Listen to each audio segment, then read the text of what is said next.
Hi, this is Julian. I'm with Team Binge. For those of you listening, a little bit different today. I am surprising Tom with some trivia about Widow's Bay while we wait for the finale. I'd encourage you to play along, and I do want to remind you that he has no idea what's about to happen. As well, we have watched all the way up until episode 9, so there will be spoilers. Enjoy! Hi! Hello! I'm Julian. And I am Tom. We are Team Binge. We are here to talk about Widow's Bay, and Tom has no idea what's about to happen. Correct. Tom, quickly, where you're at, flash the lights or blink a bunch so it seems like lights are flashing. I've got touchable lamps. I'll just keep touching them. Keep touching them. Keep touching them. You've been surprised. That's right, Tom. You're in the Team Binge Trivia Cash Podcast. This is a podcast trivia game show that happens right here in our podcast. And today it's going to focus on a little show called Widow's Bay. We're going to be covering questions from episode 1 through 9 while we wait for the finale. I'm your host, Julian. I'm going to ask you questions about Widow's Bay, and if you get them correct, you can stay in the podcast. If you get 3 strikes, you have to get out or pay me money, or you lose money, or you're the weakest link. I don't really know. There's definitely going to be a lot of shame if you get them wrong. So, What do you say, Tom? Do you want to play?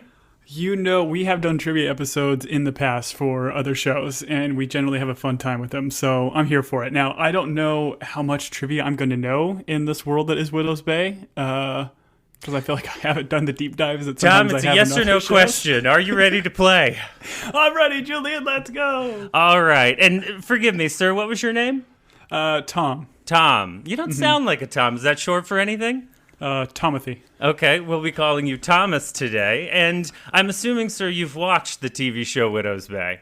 I have. Real big fan. Okay, well, let's dive into these first questions. Each one of these questions, Tom, are worth 10 Shroot bucks.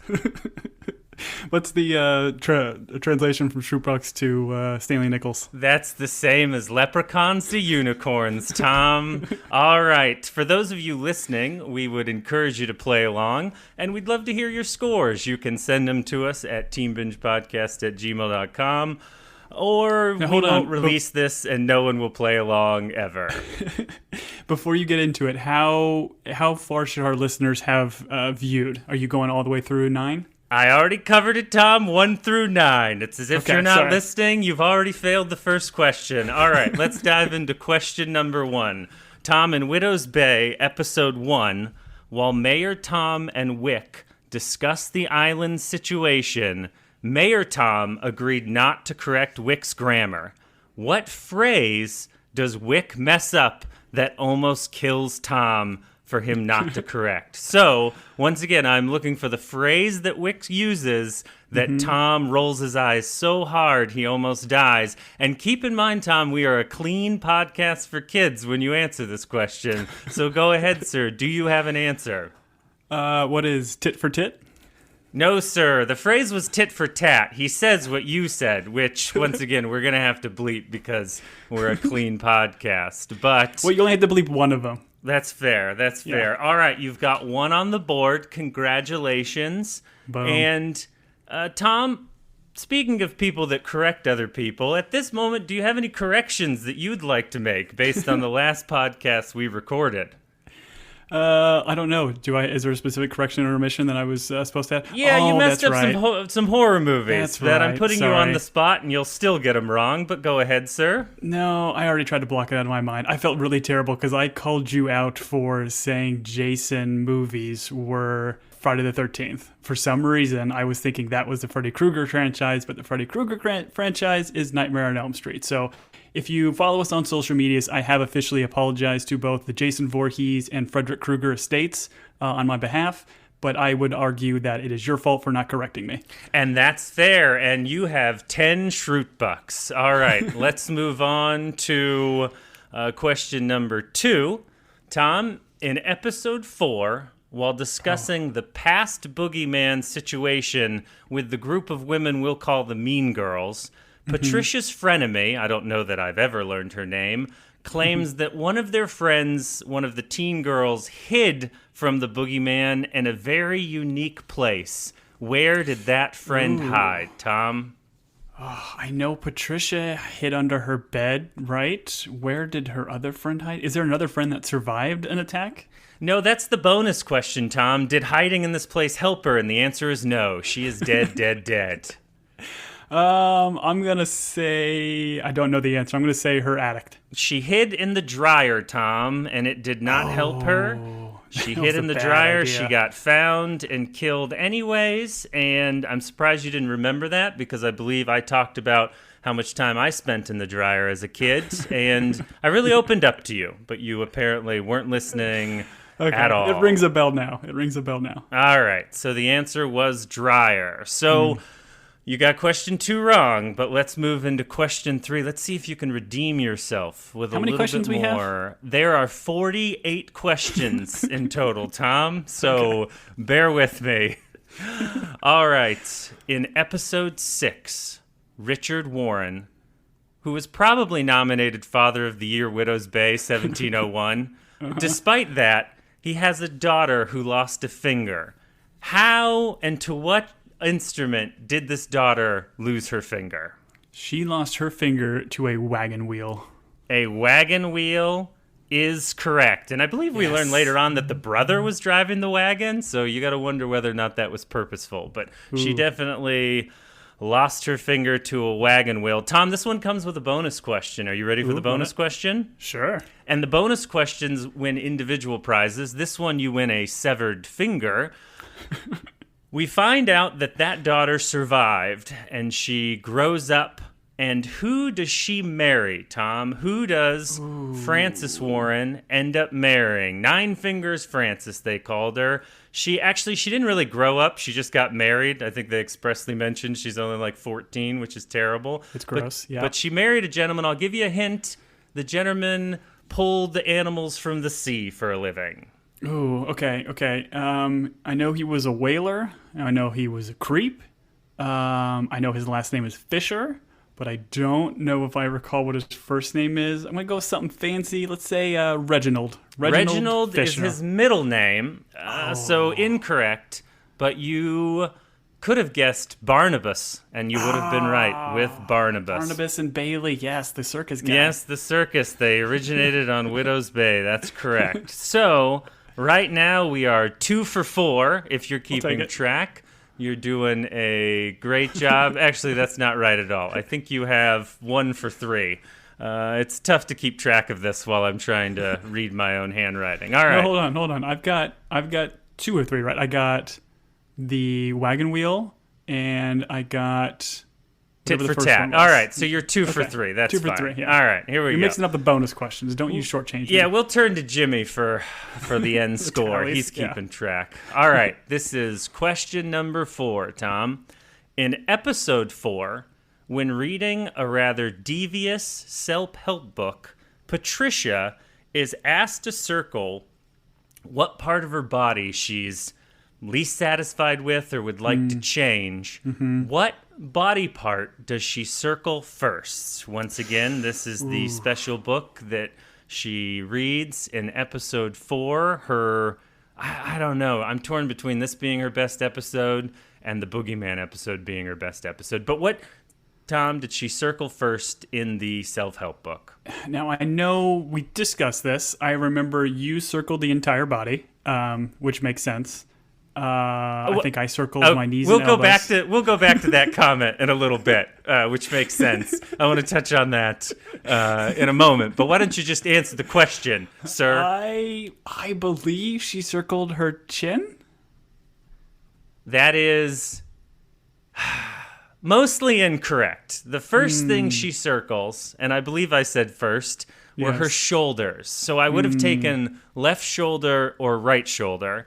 But then she does circle her chin neck area, and then she circles what my brother, when he was very little, he called plumpies. But we're not going to go into that. So the correct answer was shoulders. And we will You kind of got it right, but we're gonna say it's wrong. So you're 2 out of 4 at this point. Yep. And unfortunately, there was a bonus question, but you guessed it because you remembered what I circled in the book. Although that little comment about it makes sense, I'm gonna dwell on for a long time, and so we won't do the bonus question on that one. But Tom, we will move on to question number 5. Actually, Tom, let me ask you a bonus question for 4. This one was questions are all over the place. This was supposed to happen earlier. But what would you change about yourself, Tom? That's what I would ask you on mic, and you have to tell the truth. Wow, what a very, very poignant question. I feel like I don't have a very strong chin. I would probably circle my chin. This is why I have a beard for most of my life. Tom, the correct answer is nothing. I would change nothing about you. You're a wonderful human being. So you got the bonus question wrong. Congratulations. All right, let's move on to question number 5. You cut me off. The next thing I was going to say was nothing else. All right, question number 5. We're 2 of 4. Here we go. Richard Warren was a cool cat who was a leader. He made some tough decisions that ultimately cemented his legacy. What was Richard Warren's full title? And I'm afraid, Tom, I've got to be very exact on this one. Very exact. He is Lord Protectorate of the island? Is that what it is? Is there more to it? Okay, that's one part of it. The Lord Island Protector. The judges are nodding to me saying they'll accept that part, and there is one other section. Now that you say that, I feel like there was a funny line about this. He's the first mayor.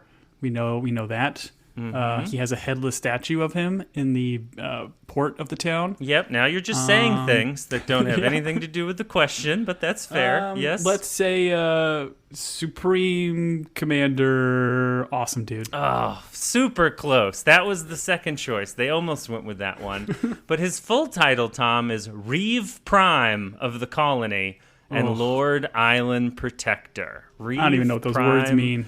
I don't either. I didn't look them up. I don't care to. I did. Most of these questions I tried to pull from my brain because I assumed if I knew them, you would know them. Mm-hmm. That one, I had to look up a little bit. But that doesn't matter, Tom, because you have the ability to redeem yourself with a bonus question on this one. And the special prize for this one is a one-way ticket to the New World. And this one's easy, Tom. This is simply a true or false question. So I'm going to read a statement, and you have to tell me whether or not it's true or false. Okay, true. Tom? You're gonna read me a statement, are you not? Tom, I'm going to kick you out of this podcast. All right, go on. Here we go. True or false? Was there a real-life Richard Warren who happened to sail to America on the Mayflower in 1620? Was he one of the original 41 men who signed the Mayflower Compact? He married Elizabeth Warren, had 5 daughters, 2 sons, all of who had children that survived and married and had children, leading to his descendants being traced down to great Americans like Ulysses S. Grant, Taylor Swift, FDR, your favorite LL Bean, John Cena, Billie Eilish, Ernest Hemingway, and Neil Armstrong? Tom, I know that was a lot, so I'm going to read it all again. True or false? Was there a true, real Richard Warren who happened to sail on the Mayflower in 1620? Was he an original one of the 41 who signed the Mayflower Compact? Did he have 7 kids?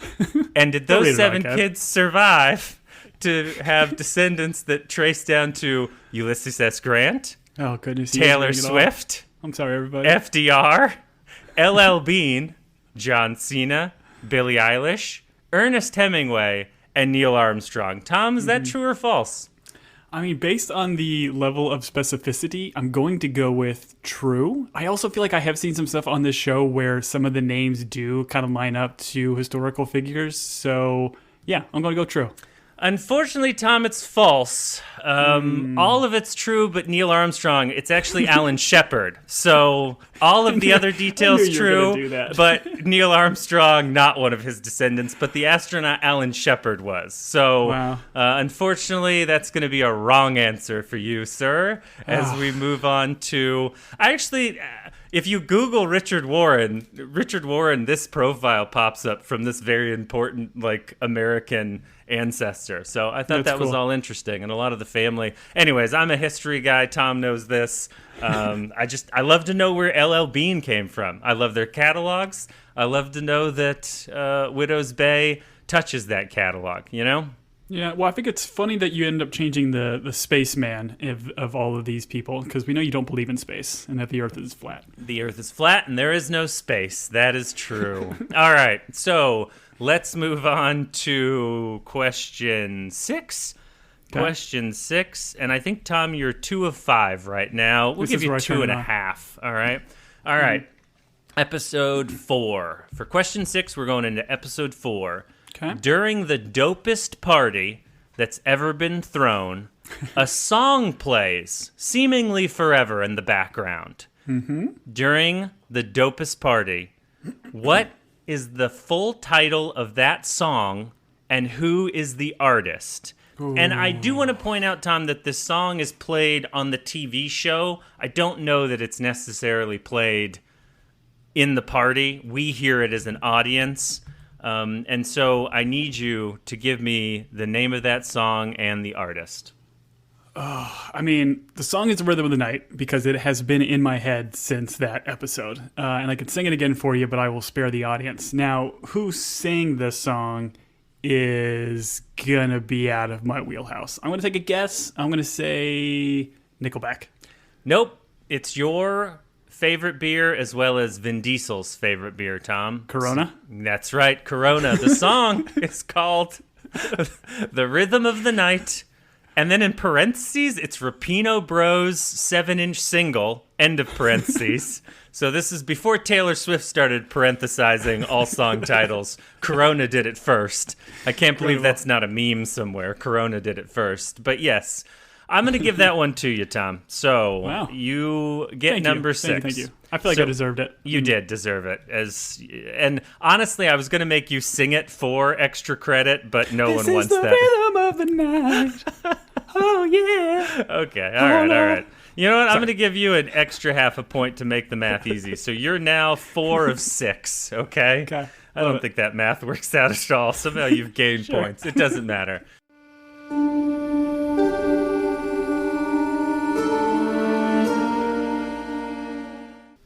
You have one new message.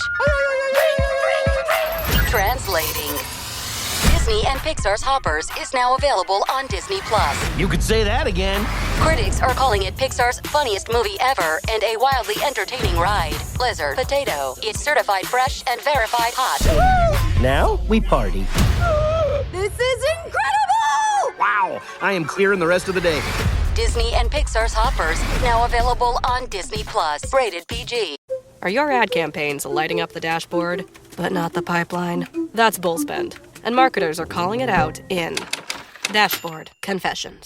My boss asked for results, so I opened my dashboard for the only positive-sounding metric I had. Impressions. Cut the bull spend. See revenue, not just reach. LinkedIn delivers the highest return on ad spend of major ad networks. Advertise on LinkedIn. Spend $250 on your first campaign and get a $250 credit. Go to linkedin.com/campaign. Terms and conditions apply. So you're saying with Hilton Honors, I can use points for a free night stay anywhere? Anywhere. What about fancy places like the Canopy in Paris? Yeah, Hilton Honors, baby. Or relaxing sanctuaries like the Conrad in Tulum? Hilton Honors, baby. Ooh, what about the 5-star Waldorf Astoria in the Maldives? Are you gonna do this for all 9,000 properties? When you want points that can take you anywhere, anytime, it matters where you stay. Hilton, for the stay.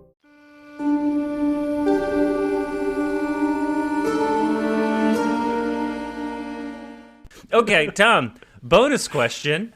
You attended my wedding. What dance did my wife and I first dance to? Oh, wait.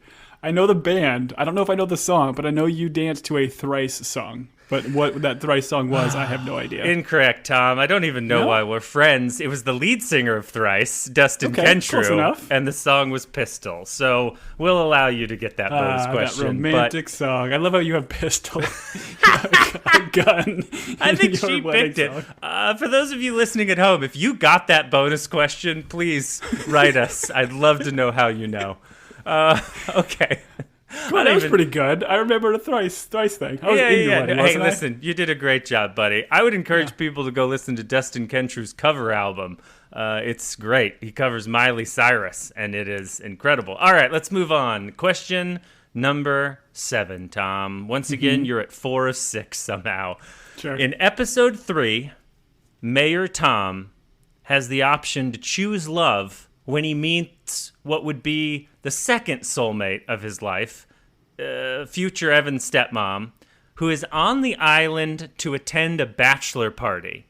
What is the name of Tom's almost second love? I'll give you a hint. It rhymes with a disease. Oh, you do know it. Go ahead. I know it. It's Marissa, because it rhymes with... MRSA? MRSA, yeah, there you go. That's correct. Not the sea hag, not to be confused with the sea hag. We discussed this. It is not the version of her, but her name is Marissa, and she was lovely, and I want her back. Yes, we all want her back. Tom, this one comes with a bonus question, and Classic. This earns you a harpoon. How does the sea hag kill you? She By sits what? on your face. Go on. She sits on your face until you are smothered to death. Okay. Yes, smothered to death or asphyxiation we would have taken. Okay. But sit on your face until you can no longer breathe is the correct answer. Good job, Tom. All right, we are 5 of 7. Man, you're doing so much better than I thought you were going to do. Love it. That bonus question is not for kids, so we're going to skip it. Let's go to question number 8. In episode 5, Mayor Tom goes on a journey, a great, great journey, a trip of the mind. Mm-hmm. What is the name of the drug that the shaman gives Tom via a cup of delicious tea? I'm looking for the name of the drug that Tom drinks that comes from the mushrooms of the island. This is episode 5. Did the shaman give it a name? He says the name in this scene, and they say it at other times. I mean, we know it's just black mushrooms. What makes the people go crazy? What the name of this concoction was? I'm going to say Mountain Dew Baja Blast. It was not Mountain Dew Baja Blast. It was Diet Mountain Dew Baja Blast. So close, Tom. 0 calories, delicious flavor, 8,000 milligrams of caffeine. And when you drink Diet Mountain Dew Baja Blast, you get True Sight, Tom. And True Sight is what the drug was called. Remember? It opens your third eye to True Sight. Okay. All right. Call shenanigans on that one, but yeah. What? It's called True Sight in the show. Listen, judges, did we pull shenanigans? They're shaking their heads no at me, Tom. So we did not pull shenanigans. It was called True Sight. Bonus question, Tom, in order to save this one. Okay. What is your favorite drug? Ooh, I mean, I've been through. We've established on podcasts that I've had a ongoing drug problem that I've done a great job. Which may or may not be true. Yep. Yes. I would almost argue that my favorite drug is Mountain Dew Baja Blast. It's so good. It's my go-to Taco Bell drink. I love it. Oh man, that's incredible. That's incredible. I was going to give you either spending time with me or cocaine, but your answer was better. So, all right, we've established Tom's favorite drug is not diet, but full sugar. Yeah. Bring it on, baby. Tom doesn't drink a diet soda. He doesn't trust it. He doesn't believe it. He wants the pure stuff. Okay. So, moving on to question 9. Tom, you've got 5 points, which are, let me do the math here, 10 Shroot Bucks times 5. You have whatever 5 times 10 is, Tom. You have that many Shroot Bucks. All right. Question number 9. In episode 6, Richard Warren. A lot of Richard Warren questions in this trivia. Goodness. It's as This if host is ridiculous. as if I was engrossed with Richard Warren and saw a lot of myself in him and wanted to be him and might be him for Halloween or might be him just on days that aren't Halloween. I don't know. Let's go into it. Question number 9. In episode 6, Richard Warren murders a man in the kitchen. I don't know why I'm laughing. All right. Tom, in episode 6, when Richard Warren murders a man in his kitchen and no one laughs, I need the name of the victim, the murder weapon, and what did he do with the body. Once again, Richard Warren I feel like you could murders... include this. You could have include thing. Where does he get murdered, with what, and who was it? But you ruined it. I did ruin it? I don't know. That was just my idea. Okay, he did it with a cane. Yep. I know that much. What did he do with the body? He took the body to the basement, and I'm assuming to like the sub basement in the 2 double doors next to the chair we haven't seen quite yet. Yep, we'll call that the island hatch. That's what we believe happened because there's like a bloody stain and yes. Mm-hmm. And then, man, this gentleman's name, I feel like we did talk about it a couple times in the pod. I feel like it was kind of sort of unique, but I'm not going to pull it up. So I'm going to say Jonathan Scribbledap. No, that's very close. I'm going to give you a hint, Tom. The name of the guy that he murders, it rhymes with Bezra Clowry. Can you come up with the answer with that type of a hint? Ezra Lowry? That is correct, Tom. Hey, Good job. I can't I'm a believe you genius. got it without any help. And this leads us to our bonus question. And this earns Every you a... question have a bonus question? Yeah, most of them do. I don't know. I was bored. I don't have a lot. My kids and wife left me, so it is what it is. I find solace in making outlines. All right, so bonus question. Tom, this earns you a Team Binge t-shirt that people can pick up at the T Public store.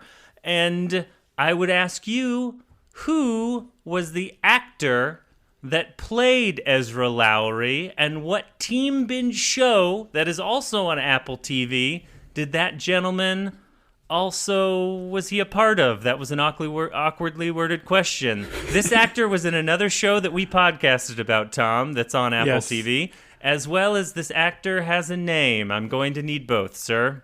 I do not recall this actor's name, and I feel like I even looked this up afterwards, and I don't even know if you're right about this, but you're saying it's the dude from Bad Monkey who played, what's-his-face's dad.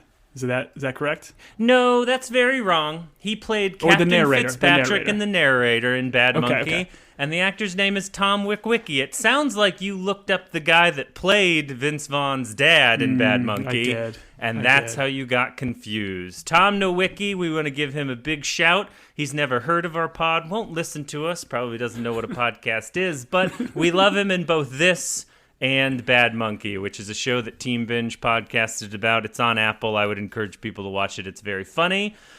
So, Tom, you are at 6 of 9 at this point, and this leads us to one of our final questions based on how long I want to drag this out. This is question number 10. Okay. Tom, in episode 2, Tom plays board games in the hotel. I believe that was episode 2. Yes, the clown. Yeah.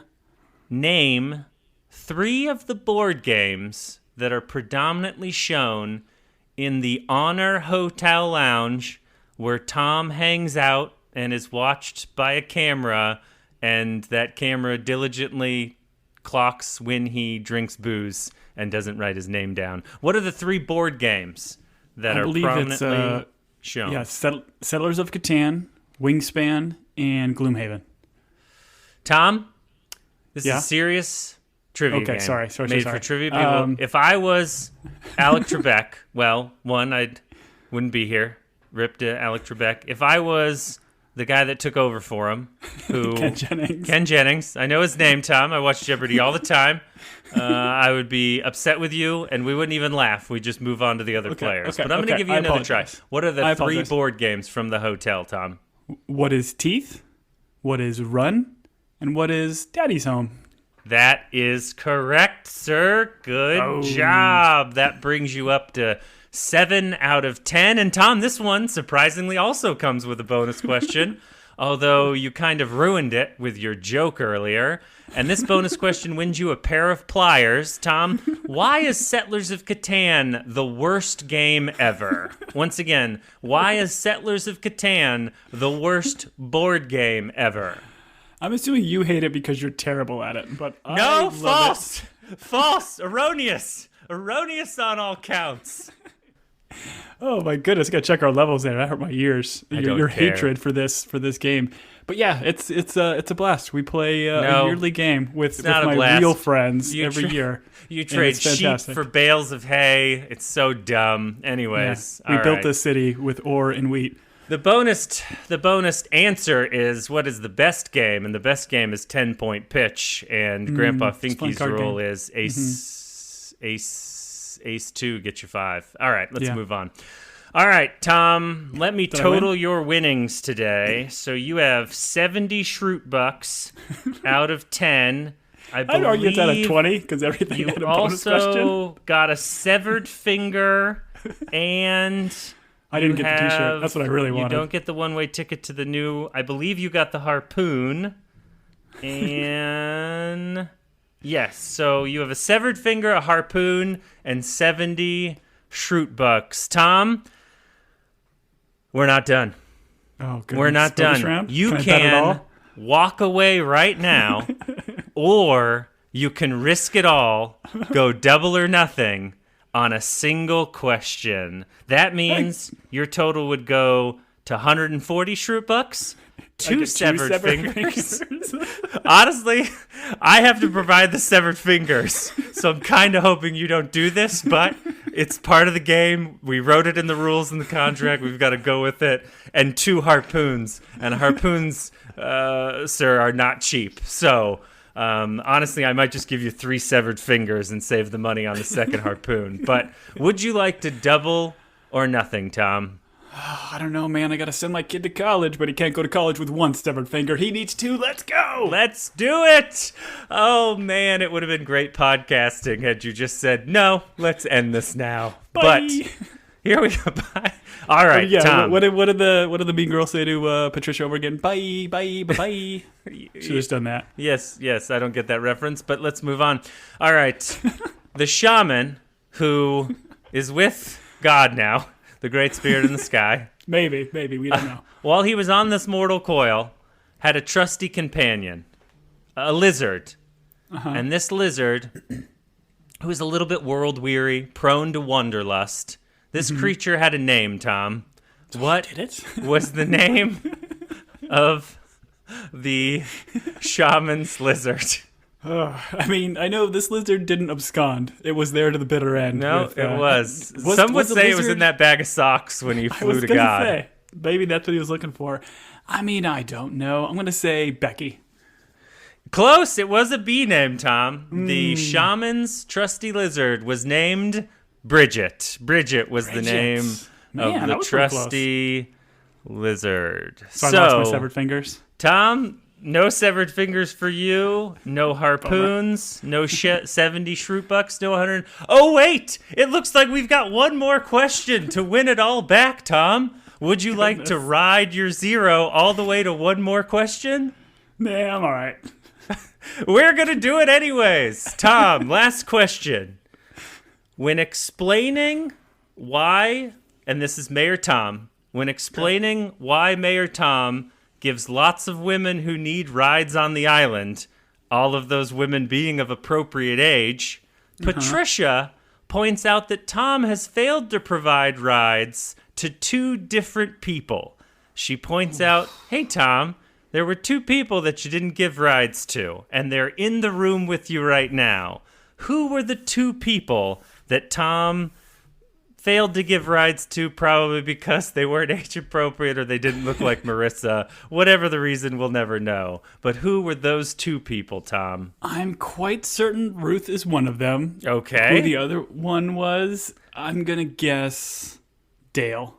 It was not Dale, Tom. I'm going to give you the answer that both are female, and so you did get Ruth. Patricia? And I just want to tell you, The mornings are the hardest, Tom. The mornings are the hardest. Remember, he offered to give her a ride in the evening, and she's like, the morning's are the hardest, and he refuses to offer the ride. And then you are correct, sir, Patricia. And that moment was when Patricia had a flat tire, and he's like, I didn't see you, which is such a funny thing to say. I didn't see you. It's like acknowledging you saw her. Anyways, congratulations, Tom. You won it all back. You get 1 severed finger, 1 harpoon, 70 shroot bucks. You've been a great contestant on the Team Binge Trivia Cash Pod. Now we have some legal matters to cover, because obviously we want our contestants not to be affiliated with the Team Binge podcast. Are you in any way affiliated with the Team Binge podcast, Tom? Yeah, I run their socials, so technically.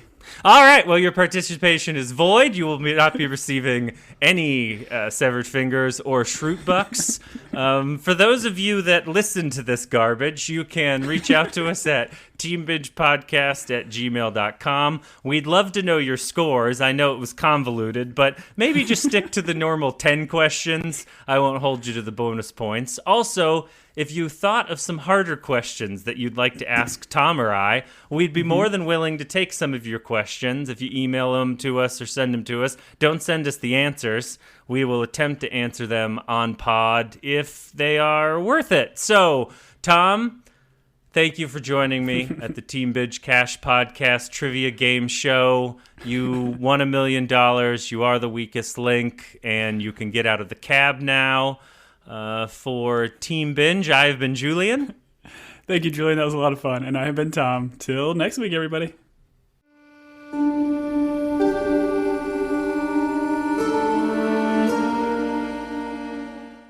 Hi, I'm Chandler Garcia. As a PICU nurse and global health advocate, I've cared for women and children all over the world. And no matter where I go or how tough the conditions get, I always wear my FIGS. These scrubs are lightweight, breathable, and super soft, perfect for long shifts in any environment. Wherever my work takes me, FIGS helps me show up ready to make a difference while looking and feeling my best. Get 15% off your first order at wearfigs.com with code FIGSRX. That's wearfigs.com, code FIGSRX. Athletic Brewing Company crafts award-winning non-alcoholic beers for those who want to be part of every round. With over 185 flavor awards, they're exceptional NA beers that fit your lifestyle and any social occasion. Summer's full of good times, and Athletic fits right in. Go to athleticbrewing.com to have brews delivered to your door, or find them at a bar, restaurant, or store near you. Near beer. Athletic Brewing Company. Fit for all times. There's a new way to sweet green. Meet Wraps. Handheld, hearty, and made for life on the move. With bold, chef-crafted flavors, fresh ingredients, and over 40 grams of protein, they're built to satisfy without slowing you down. Try Wraps today in the app or at order.sweetgreen.com. Available at all participating locations.